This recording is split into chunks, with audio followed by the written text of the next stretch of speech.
Here you have literature and even music.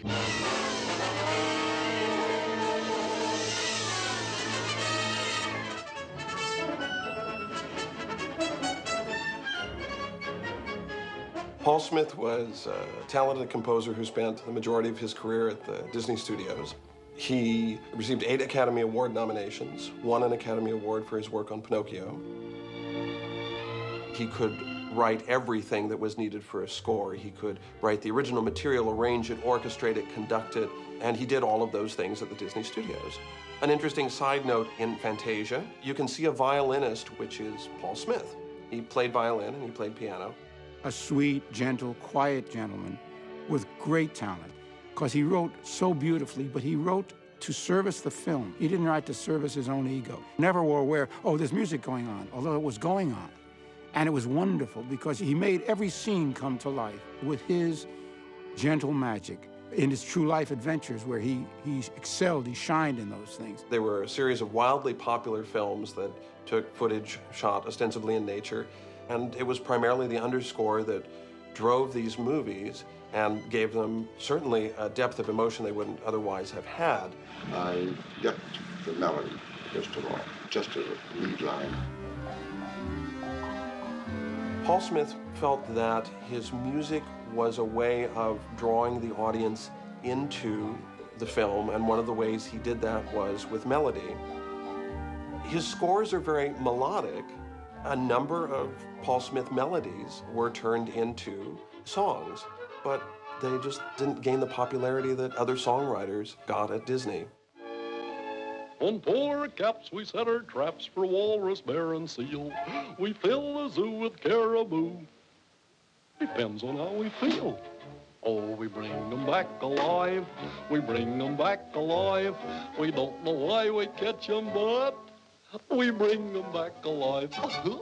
Music at the Disney Studios seemed to play a much more integral part in the making of the movies than at other studios. Paul Smith came to Disney's around 1933, 34. He'd been called in by Larry Morey, who said they're looking for composers. So as an audition, Paul Smith orchestrated and arranged some music that Frank Churchill had written for Pluto cartoon.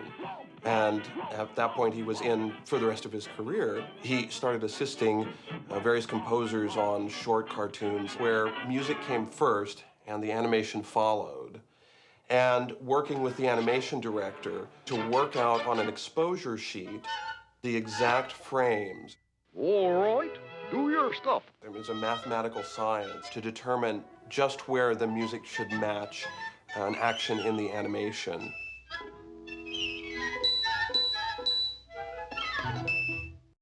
In the old days, pictures were laid out, animation was laid out to beats. Da, da, da, da. The animators will feel the pulse. And one of the things that Paul Smith and other folks working at the studio tried to do was to free up the music so that it could speed up and slow down and didn't have to be rock solid in a steady rhythmic pattern. Paul Smith said that you could write some very dissonant music to express the chaos and what Snow White is going through. But what he'd learned at the Disney Studios was that if the music was too complicated, you'd alienate the audience. Scare them, but not too much. For the early features, Paul Smith talked about how each character had a theme or a leitmotif, a little musical idea. For example, there's a scene where a message comes from the Blue Fairy in Pinocchio, and you don't actually see the Blue Fairy, but you hear her music. So you know that she's there, at least in spirit. Not only did they use leitmotifs, but there was a lot of catching of action. The idea of musical gestures that catch an action on screen became known as Mickey Mousing. One of the dangers of Mickey Mousing is that it can outwear its welcome, and one of the great things about Paul Smith is that he knows just when to use it in the film to heighten the comedy and to point up, in this case with Peter Lorre and Kirk Douglas, their friendship.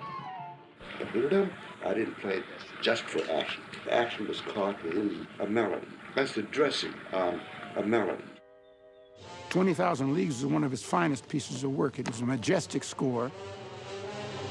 It had great scope. It went from the big, exploding feelings to the very subtle, gentle things, to scary things, to eerie. He did a remarkable job in that film. And there are huge stretches of the film where it's nothing but Paul Smith's music and those amazing visuals. In 20,000 Leagues Under the Sea, Paul Smith makes enormous use of two basic musical ideas, and he varies each of them innumerable times throughout the course of the film. The first is Captain Nemo's theme.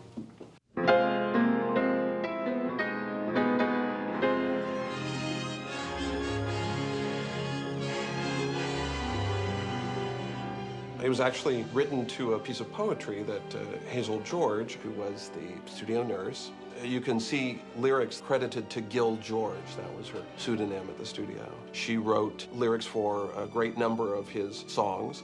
A lot of my words never materialized as anything except something to help Paul, especially 20,000 Leagues. he called me and said, see if you can write a poem or anything that might give me a kickoff on this. Hazel George jotted down the phrase, "Deep is the mighty ocean."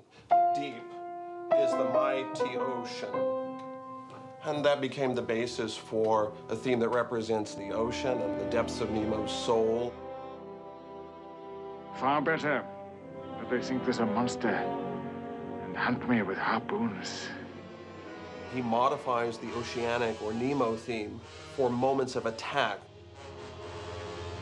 In order to achieve the underwater effect with the orchestra, Paul Smith used a combination of low strings and low woodwinds, up to 5 clarinets, piano, harp, gong, and bass marimba, an unusual addition to the orchestra. There's no sea monster big enough to ever frighten me. The second theme is the song that Kirk Douglas sings. A lovely little song that was written by Norman Gimbel. He wrote the words, and Al Hoffman wrote the music. I swear by my tattoo. Paul Smith uses that theme whenever Ned is on screen or there's like comedy. But it also represents Ned at his heroic when he saves Nemo. We hear an inebriated version of.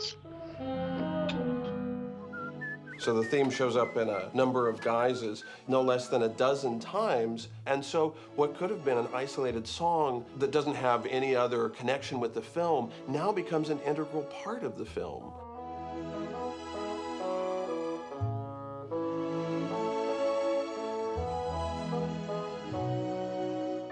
Paul Smith's working technique would have involved, after he'd spotted the film with the director, going off and writing sketches based on timings that he had gleaned from completed sequences of the film.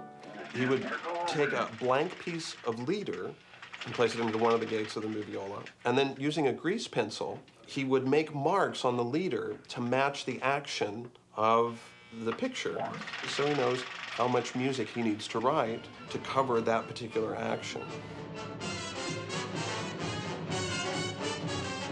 For 20,000 Leagues Under the Sea, Paul Smith wrote over an hour of original music. Immediately upon the film's release, letters started coming into the studio asking, what is the piece of music that Captain Nemo plays at the pipe organ? It is the Toccata and Fugue in D minor by Johann Sebastian Bach, having been used in Fantasia. It was pre-recorded, was a gentleman by the name of Wesley Tortolot, so that James Mason could have a recording of it. And even though he doesn't play a musical instrument, he learned how to match the music on the keyboard, and Richard Fleischer said that he got a letter from an organist saying, that's the best fingering I've ever seen of the Toccata and Fugue in D minor. The console of the organ is still around and can be seen at Disneyland's Haunted Mansion at the far end of the ballroom. After 20,000 Leagues Under the Sea, Paul Smith continued to work at the studio, providing scores for Pollyanna, Perry, Shaggy Dog, a long and fruitful collaboration. When I first came to work as a staff songwriter at Walt Disney Studios, which was 1960, this wonderful gentleman was working on the score of a film that we had written some songs for called The Parent Trap. And it was the one and only Paul Smith. He wrote great music. His last two scores were for Ida, the Offbeat Eagle, and The Three Lives of Thomasina. Paul Smith was born in 1906 and passed away in 1985. Paul Smith's legacy to the world of film music is vast. It's in the archival collections of everyone who loves Disney movies, because so many of them are his. And he lives in his music. He will always live.